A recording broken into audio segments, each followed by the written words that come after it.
But coming back to आम आदमी party, Sanjeev Jha ji आपसे शुरुआत करता हूं। आम आदमी पार्टी 24 का वर्ष कितना कठिनाईपूर्ण रहा वो आप सबको पता है, लेकिन 25 चैलेंजिंग है। सुधांशु जी एंड संजीव जी, 25 में सबसे पहले आपके लिए सबसे बड़ा चुनाव है दिल्ली का चुनाव। सुधांशु जी, दिल्ली का चुनाव, और बीजेपी कह रही है इस बार आपके पास बहाना नहीं है, एमसीडी भी आपके पास है। क्या सुधांशु जी आप कुछ कह रहे हैं? क्या मैं बताऊं, मैं बोलूं? सॉरी, मतलब मैं समझा मुझसे पूछा। नहीं, हाँ संजीव जी बताइए ना, क्योंकि इस बार तो एमसीडी भी आपके पास है, विधानसभा भी आपके पास है, अब आप बीजेपी को ब्लेम नहीं कर पाएंगे, जो करना है आपको अपने दम पे करना। संजीव जी।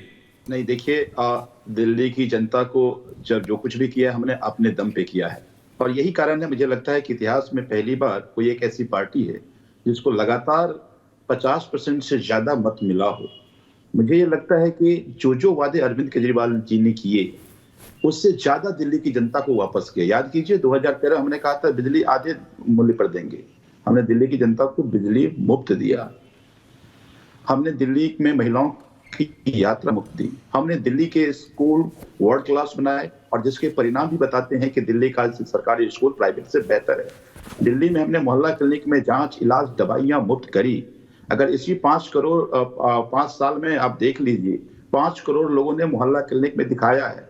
अगर 500 का भी एवरेज बना लीजिए, अगर एक डॉक्टर पास जाइए तो कम से कम 500 रुपए का एक बार में आपका चपत लग जाता है। तो 2500 करोड़ रुपए दिल्ली की जनता के बचे हैं। 18 करोड़ महिलाएं 18 करोड़ बार सरकारी बसों पर चढ़े हैं। अगर 20 से मल्टीप्लाई कर दीजिए आप, तो वो 360 करोड़ रुपए दिल्ली की महिलाओं को 5 साल में बचे हैं। और उसके बाद अरविंद केजरीवाल जी के बातों पे दिल्ली की जनता को भरोसा है। अब अरविंद केजरीवाल जी ने कहा है कि हम 60, आपने भी जिक्र किया कि 60 साल से ऊपर के बुजुर्गों को हम मुफ्त इलाज कराएंगे। उन्होंने कहा कि 18 साल के ऊपर की महिलाओं को हम 2100 रुपए हर महिला को हर महीने देंगे। उन्होंने आज जितनी भी बात पहले कहा उन्होंने किया, और यही कारण है कि दिल्ली की जनता को अरविंद केजरीवाल जी के बातों पे भरोसा है। और इसी बात का दर्द भारतीय जनता पार्टी नहीं, आप कैसे कह रहे हैं संजीव जी? जनता पार्टी, संजीव जी आप कैसे कह रहे हैं? अरविंद केजरीवाल जेल में थे, 2024 का चुनाव आया, कितनी सीट जीते आप सांसदी की कितनी सीट जीते? मेरे को तो ये उम्मीद थी कि कम से कम सिंपैथी वोट ले जाएंगे आप, सिंपैथी वोट भी नहीं ले गए। आपसे बड़े नेता तो सोरेन साहब निकले, झारखंड में कम से कम चाहे सिंपैथी वोट के नाम पे ही खींच तो ले गए, कंप्लीटली पॉलिटिकली स्पीकिंग। आप तो दिल्ली में वो भी नहीं कर पाया था। दिल्ली में भी मैं कंप्लीट कर लूं प्लीज। हम तो 2014 में भी नहीं जीते थे दिल्ली में लोकसभा, लेकिन विधानसभा में क्या परिणाम आया आपके? लेकिन तब अरविंद केजरीवाल जेल में थोड़ी थे। इस बार तो अरविंद केजरीवाल जेल में थे। आपने कहा कि सुधांशु जी की पार्टी ने जेल में डाल दिया। नहीं, मैं सिर्फ क्लैरिटी से पूछ रहा हूं, आप ही जवाब दीजिए, मैं किसी को नहीं रोक रहा। सुधांशु जी की बात आती है बीच इंटरवेन नहीं करते। सर मैं आपने भी नहीं करूंगा, मैंने 1-2 बार सर मैंने 2 सवाल उनसे भी पूछे, आपसे भी पूछ लिया, बस आप पहला दिन ऐसे मत करिए। बोलिए। Thank you. हाँ, नहीं, मैं तो पहले आपको नववर्ष की ढेर सारी शुभकामनाएं देता हूं, और मैं उम्मीद करता हूं कि ये साल आप एक तटस्थ पत्रकार के तौर पर एंकरिंग करते रहेंगे। अभी आपने एक बात कही जो बीजेपी के लोग कहते हैं, फिर क्यों ना कहें कि प्रवक्ता जैसी बातें करने लगते हैं। आपने कहा कि बात तो हुई थी पानी की, देने लगे शराब। ये तो बीजेपी के लोग कहते हैं। आपके पास क्या, मैं पूछ दूं कि एंकर के तौर पर ये बस बात को साबित कर दी, जब कैसे साबित करेंगे?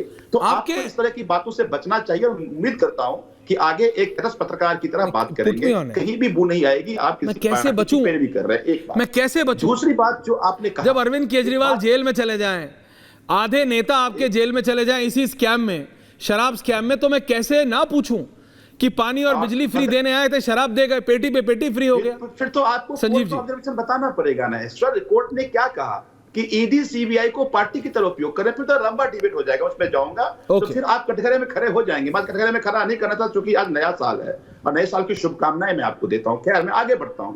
एक बात बताइए, हमने जो दिल्ली में सरकारी स्कूल बनाए, 20 स्टेट में सरकार है इनकी, बताइए स्टेट बनाए हो ये? हमने दिल्ली में महिलाओं को बसों में यात्रा मुफ्त किया, 20 स्टेट में सरकार ने कहीं दिए हो, बता दीजिए। हमने दिल्ली में दिल्ली की जनता को क्लिनिक बनाकर मुफ्त दवाइयां दी, 20 राज्यों में सरकार है इनकी, बताइए कहां दिए? हमने दिल्ली की जनता को 24 घंटे बिजली दी और मुफ्त बिजली दी, 20 स्टेट में सरकार है इनकी, बताइए एक स्टेट जहां पर 24 घंटे बिजली देते हो? बगल में हरियाणा है, बगल में गुड़गांव है, बगल में नोएडा है। बिना इन्वर्टर के आपकी भी ऑफिस में बिना इन्वर्टर के और बिना जनरेटर का ऑफिस नहीं चल रही होगी। नोएडा में ऑफिस है आपका। हमने दिल्ली की जनता को 24 घंटे बिजली दी, मुफ्त बिजली दी और सस्ती बिजली दी। आज दिल्ली की जनता को पूरे देश से सस्ती बिजली मिल रही है। याद कीजिए 2013 यही दिल्ली की बिजली पूरे देश से सबसे महंगी थी। तो अरविंद केजरीवाल जी ने जो दिया है वो जनता मानती है और जनता भरोसा रखती है। ये तो सोचिए, आपने सब कुछ दे दिया, आपने इतना सब कुछ दे दिया, जनता ने आपको एक सांसद की सीट नहीं दी।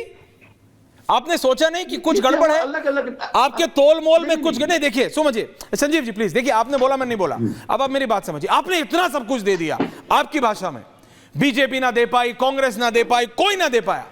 लेट श्रीमती शीला दीक्षित नहीं दे पाई, बीजेपी का कोई नेता नहीं दे पाया, कुछ नहीं, सिर्फ अरविंद केजरीवाल ने दिया। और इतना दिया, लेकिन उसके बाद जनता ने एक सीट नहीं दी, not even one single Lok Sabha की सीट। संजीव झा जी, आपको नहीं लगता कि कुछ डिसबैलेंस है? कुछ तो डिसबैलेंस है। आप अपने मुंह में मिट्टू कब तक बनिएगा? जनता को समर्थन करने दीजिए ना। आप तो बहुत सीनियर पत्रकार। दादा, अलग अलग चुनाव के अलग अलग नैरेटिव होते हैं। हाँ। एमसीडी चुनाव की अलग नैरेटिव है, दिल्ली विधानसभा चुनाव की अलग नैरेटिव है, हाँ। लोकसभा चुनाव की अलग नैरेटिव है। हाँ, लोकसभा चुनाव में दिल्ली की जनता को लगता है कि लोकसभा में अगर 7 सीट जीत के भी चले जाएं तो बहुत बड़ी भूमिका में हम नहीं आ सकते। तो जब उनको ये भरोसा नहीं है तो लोकसभा चुनाव उस तरह से वोट करते हैं। लेकिन जब दिल्ली चुनाव की बात आती है, जो हमने गिनाया, दिल्ली की जनता 2020 में भी और 2015 में भी उस पर वोट करी है। और 2025 में देखिए, एकमात्र अरविंद केजरीवाल जी नेता हैं जो उदाहरण पेश किया है। उन्होंने 2020 में कहा था कि अगर हमने काम किया है तो काम के नाम पे वोट करना, अगर आपको लगे तो हम काम नहीं किया तो हमें वोट नहीं करना।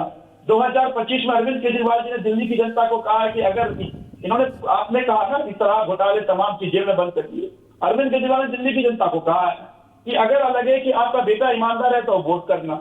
तो एकमात्र ऐसे नेता जो अपने काम पे वोट करता है, मांगता है, अपने ईमानदारी पे वोट मांगता है।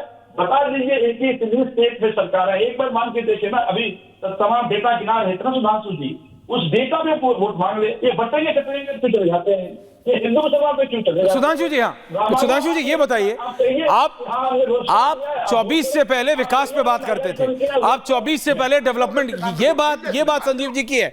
इस बार 24 आते आते विकास, डेवलपमेंट, ये सारे आपके स्टैटिस्टिक्स, कहां कितना काम करा, वो सब बैकसीट पे चला गया। सुधांशु जी, बटेंगे कटेंगे मतलब बहुत सॉलिड चिपका है, ये मैं मानता हूं, जनता के साथ चिपका है, लेकिन उसमें आपका विकास पीछे चला गया कहीं। सुधांशु जी, संजीव झा जी भी यही कह रहे हैं। नहीं, देखिए दोनों बातें बताने का प्रयास करता हूं। विकास पे हमारे पास जो मुद्दा था, जो मोदी जी के नेतृत्व में 2 सरकारों में विकास हुआ था, यदि विकास के नैरेटिव पे ये हमसे लड़ने की स्थिति में होते तो फिर इनको भ्रम फैलाने की जरूरत नहीं पड़ती कि संविधान बदल देंगे, आरक्षण खत्म कर देंगे और गृह मंत्री अमित शाह जी का क्लिप काट कर वो वीडियो सर्कुलेट करेंगे और ये सब करेंगे। इसलिए इन्होंने जो स्थिति की, और काट की हांडी बार बार नहीं चढ़ती है, एक बार चढ़ी और वो सामने आ गया। आपने देखा कि ये दोनों मिलकर चुनाव लड़े दिल्ली का, और उसके बाद एक दूसरे के प्रति कितने मधुर मनोभावों की अभिव्यक्ति अब करते हैं कि वो कहते हैं कि वो एंटी नेशनल हैं, तो वो कहते हैं कि इनसे माफ़ी मांगनी चाहिए, पता नहीं क्या क्या बोलना शुरू करते हैं। तो ये दोनों जिस ढंग से मिले थे, दिल्ली की जनता ने देखा। और जो बात मैं ऐश्वर्य जी पहले कह चुका हूं, उसको रिपीट कर रहा हूं कि दिल्ली में आम आदमी पार्टी और कांग्रेस सिर्फ 6 महीने पहले उसी ढंग से गले मिलकर चुनाव लड़ रहे थे, जैसे अलाउद्दीन खिलजी अपने चचा जलालुद्दीन खिलजी से गले मिलता था, मगर दोनों की नज़र इस पर रहती थी कौन दूसरे को मारकर या निपटाकर गद्दी पे कब्जा कर ले। तो दोनों की वस्तुस्थिति भिन्न थी। हाँ, परंतु ये कहना चाहूँगा कि जो बटेंगे कटेंगे और विकास की बात लोग कहते हैं, तो मैं सिर्फ याद दिलाना चाहता हूँ, बांग्लादेश विकास के हर पैरामीटर पर बहुत बेहतर स्थिति में था। आज से केवल 1.5 साल पहले हमारे बहुत से विपक्षी लोग ये भी कहते थे कि बांग्लादेश की ग्रोथ रेट भी भारत से बेहतर थी। जबकि उसकी इकोनॉमी की कोई तुलना नहीं, महाराष्ट्र से भी छोटी इकोनॉमी है, वो एक राज्य से छोटी इकोनॉमी है, मगर फॉरेन एक्सचेंज रिजर्व पाकिस्तान से कहीं बेहतर था, उसकी एक्सपोर्ट कहीं बेहतर था, एम्प्लॉयमेंट की स्थिति कहीं बेहतर थी, सारी चीजें अच्छी थी। और आपने देखा ना 4 महीने में साफ। इसलिए जितना विकास जरूरी है, जितनी लिखाई जरूरी है, जितनी पढ़ाई जरूरी है, जितनी कमाई जरूरी है, जितनी दवाई जरूरी है, उतना ही खतरनाक वायरस की धुलाई भी जरूरी है। वरना कोविड में आप देख चुके, जब कोविड शुरू हुआ था तो आपकी लिखाई पढ़ाई काम नहीं आ रही थी। तब यह समझ में आ रहा था कि आपकी इम्यूनिटी कितनी स्ट्रांग है। दो चीजें काम आ रही थी, मुंह पे मास्क कि कोई वायरस घुसने ना पाए, और शरीर की इम्यूनिटी कि अगर घुस जाए तो उसको मार दे।